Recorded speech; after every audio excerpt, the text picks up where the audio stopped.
guys, it's Nikki. So in today's video, I'm going to be doing more of a sit down talking video with you guys. As you can tell by the title, I'm going to be talking about what it's like to be a CNA during a pandemic. Also, I want to say disregard all of the laundry that is on my bed. I need to fold that, and I have another load in the dryer right now, so I don't feel like folding that and then having to fold more. I'd rather just combine it all, so just ignore that if you see it. But in today's video, I wanted to share with you guys what it's like being a CNA during a pandemic and kind of how my work life has changed. Now, I have a few clips of me walking in and everything, but I can't show you guys anything that goes on during the actual work shift. So today's video is mainly just going to be me sitting down and talking about it. So let's go ahead and get into the video. One disclaimer I want to just throw out there is this is not a video basically talking about anything to do with the virus, talking about numbers and statistics or anything. I'm mainly just going to be sharing with you how my work life has changed. And if you guys have any questions, you guys can always leave that down below. Also too, this is my opinion, and this is what I've been experiencing for the last 6-7 months. So obviously your policies, stipulations, and everything might be different where you work, whether it's hospital, nursing home, clinic, anything like that. So just know that I'm sharing my personal experience with you guys, and it could be different everywhere else. All right, so let's get started. I'm basically gonna run through my whole day. So when I wake up in the morning, really nothing is different. I wake up a lot later than what I normally do because I don't put any makeup on. I wake up, I have breakfast, I have my coffee. Sometimes I'll get Starbucks at the actual hospital, depending on what time I get there, but most of the time I have my coffee in the morning. Also too, I don't put on any makeup, and that's because I'm literally in a mask all day, and sometimes I have to switch into an N95, and I also have to wear safety glasses and a face shield, and it's just so much easier to go on with a fresh face because you don't have to worry about your makeup coming off and it just looking like crap. So I skip makeup, don't wear it, don't really feel the need for it, to be honest, and then I get dressed and go to work. So since I work a lot of the later shifts now because I switched my hours to part-time since I am going back to school, then that means that I get to park in the parking garage, because if you work a later shift where it starts to get dark when you get off, you're able to park there, because in that way you don't have to walk on campus when it's dark out. You feel me? So basically when I get to work, we are required to wear our own mask or any type of mask until we get into the building. And we have to do this because due to the fact that it is a requirement to have a mask at the hospital now for anybody. So that means all staff, all patients.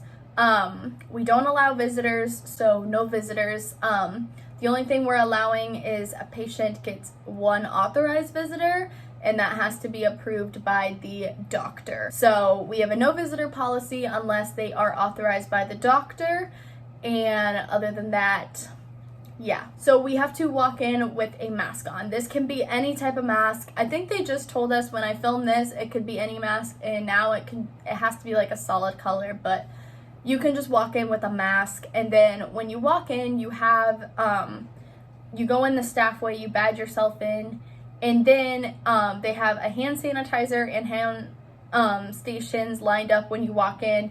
You sanitize, and then you grab a mask out of the mask box for employees, which is just a surgical mask, and then you can either switch it out then and there, or you can switch it out when you get to your unit. But when you're working and clocked in, you have to wear the actual surgical mask. You can't wear your own personal mask. But when you are leaving the building, so say if I'm walking back to my car, in the parking garage there is a skywalk. So that's what a lot of people take. When you are leaving and going through the skywalk, you can either wear the surgical mask or you can wear your personal mask.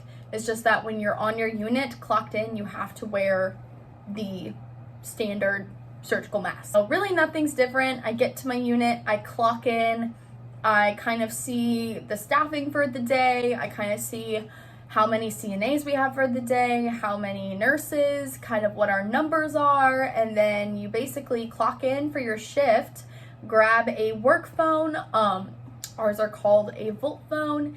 You basically scan your badge and it'll check out a phone to your name, and that is your phone for the day.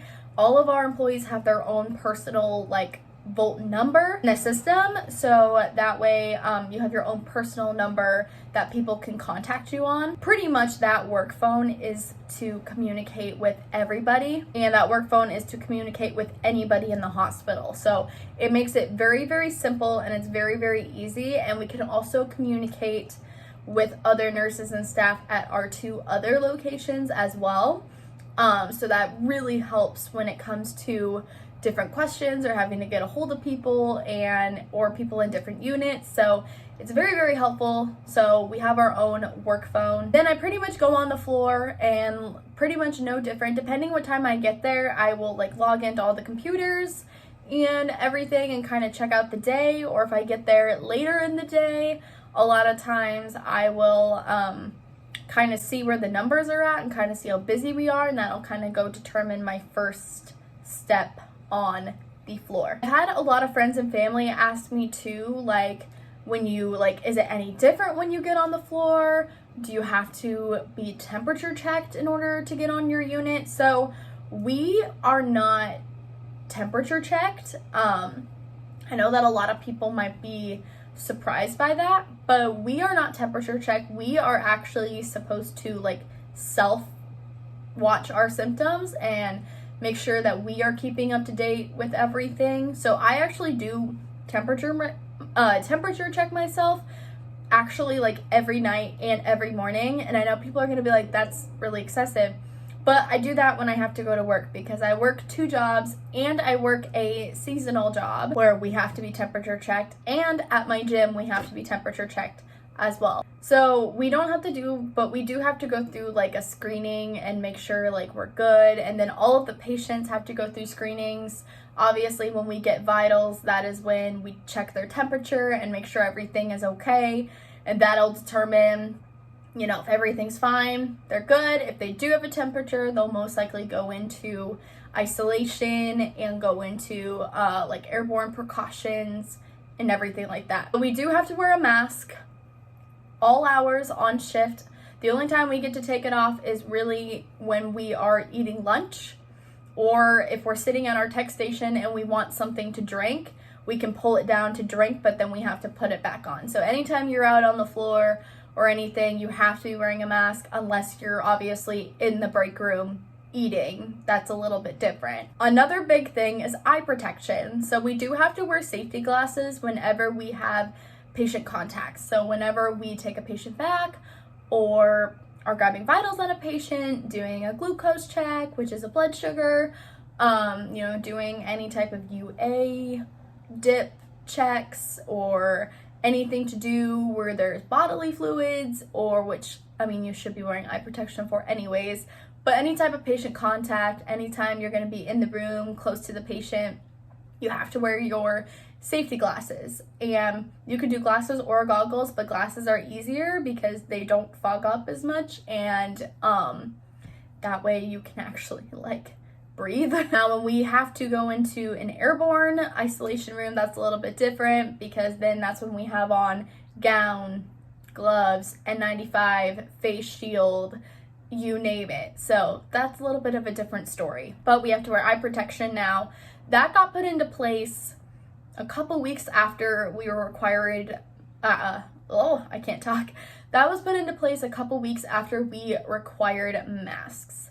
So that wasn't put into place right away, and then they stated that they want us wearing eye protection. So that came into place, I want to say around April or May, and then we started wearing masks in March, end of March, that's when everything was blew up in the world. And one thing I forgot to mention, the mask that you put on is the mask you get for the whole day.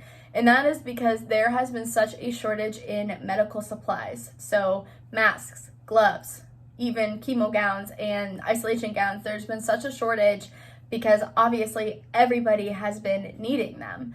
And especially masks. There has been such a shortage in masks to the point where your one mask you get is your mask for the entire shift. Obviously, if it breaks, we can get a new one, but you can't just go to lunch and then decide, oh, I want a new mask. It doesn't work that way. You have to keep that mask. Same with your N95. You can only check out a certain number of N95s and then you wear it once, and then you have to take it off and send it to be cleaned. And then after your mask is cleaned, you get it back. So yeah, it's a lot. And I know people are gonna be like, how do you keep up with all that stuff? It's crazy, I know. Basically, you have to send pretty much all the dirty masks for the day we collect, and then we send them all up to this one area in the hospital that cleans and disinfects all of your N95s, and then you get them back. So it takes a couple days, so that's why you have to have a few checked out. That way, if you have to put one on for a different day and your other one isn't cleaned. So yeah, it's a lot. But as far as actual like policy, I don't work in a COVID unit, so I don't have to be in full COVID precaution all day. However, if we do have a patient that is there that is showing signs, or they become a rule out, which is a potential COVID, we have to test them and everything, and they're in those precautions until they get back a negative test.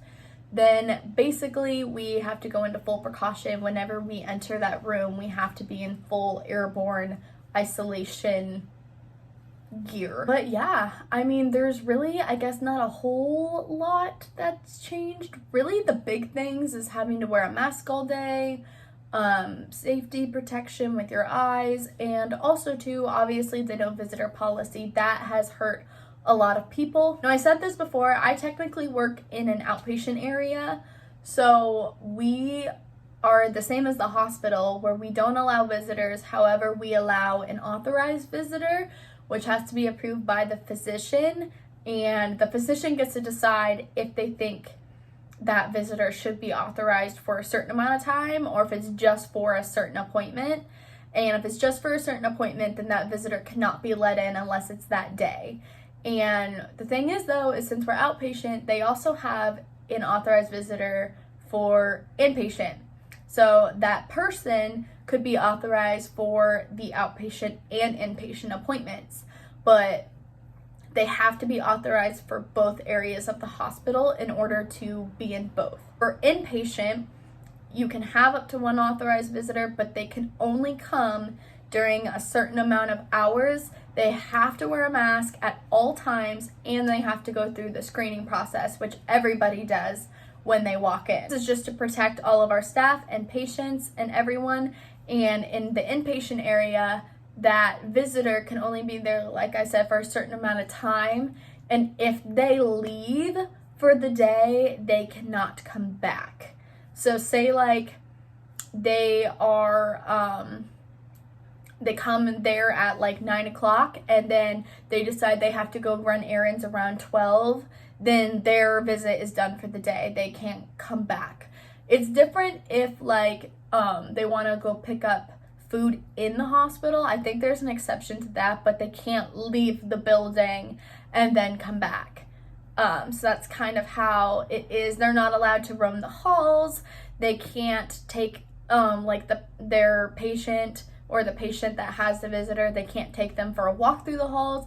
They have to be in the room only, or that's it. Obviously, the emergency department is not allowing visitors at all, which I think is worldwide. All around, no emergency departments are, which can make it really difficult for people, especially when they come into the ER and they're in pain or they don't know what's wrong. They want someone with them, and unless it's like a end of life situation or a situation to where the person cannot physically talk, or it's a very bad situation, then family will be called, but other than that, they are not allowed to have a visitor. So that person that brought the patient will either have to wait in their car, or they can go home and choose to be contacted, and they'll be called either way, but they can either go home or wait in their car. So that's just kind of how everything is going. It's crazy. I feel like there's new policies and procedures